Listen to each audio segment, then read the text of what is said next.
என்னிடத்தில பாவம் கேட்க வந்து விட்டீர் சுவாமி. ஆமா, அந்த கொடூரமான குணம் கொடுத்த படுபாவி நாட்டை கொடுப்பானா வந்திருக்கின்றீரே ஐயா. வித்ராழ்வாரே, எப்படி மடியை காண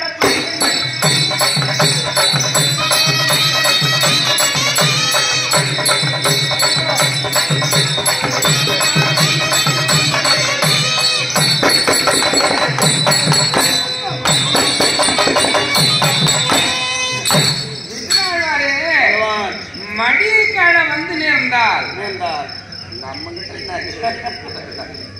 பகவான் தலை விதிப்படி நடந்திருக்க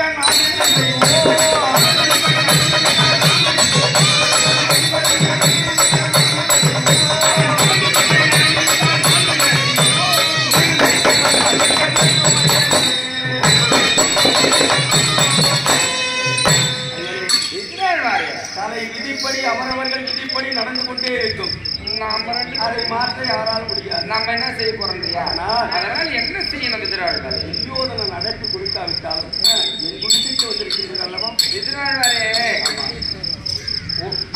துவாரகையில் இருந்து உபலாயப்பட்டினம் சென்று மாண்டவரை கண்டு அவர்களுடைய மனநிலை எல்லாம் அறிஞ்சு அங்கிருந்து 3.5 கோடி சேனைகளோடு செம்பகவனத்தில் வந்து தண்டு விட்டு இறங்கினேன். தண்டு விட்டு இறங்கி செம்பகவனத்தில் கொஞ்சம் ஆயாசமாக தீர வேண்டும் என்று அமர்ந்திருந்தேன். அந்த தருணத்திலே சேதி என்னுடைய தம்பி சார்பையை முன்னதாக அனுப்பி வைத்தேன். தம்பியானவன் துரியோதன மகாராஜுடன் சொன்னதா சொல்லவே தெரியல, அது எது சேர்த்து தெரியல. அதற்கு முன்பதாக என் எதிரே வந்து நீங்கள் அழைப்பதா, உன் கிரகத்துக்கு வந்து நான் விருந்து உள்ள வேண்டுமா? அப்படியா? இந்த மாதிரி எதுவும் இல்லைன்றாங்க.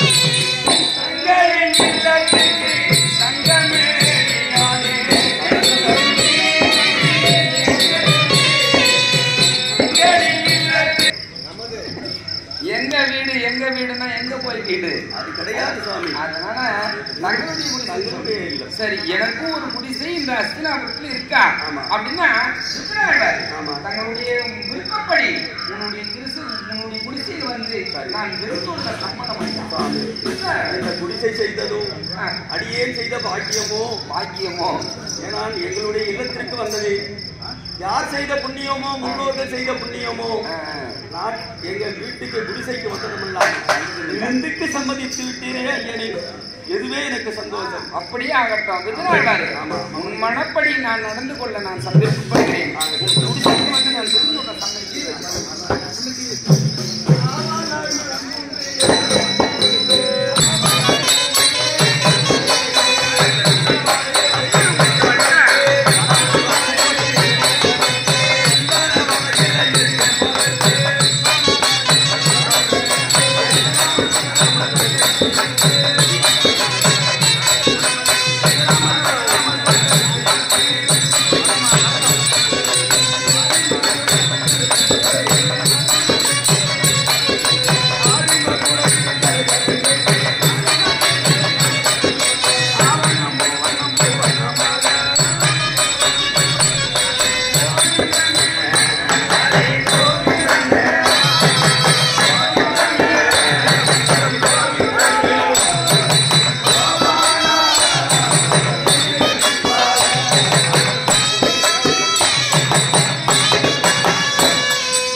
மெய்மறந்து விட்டேன் தாங்கள்.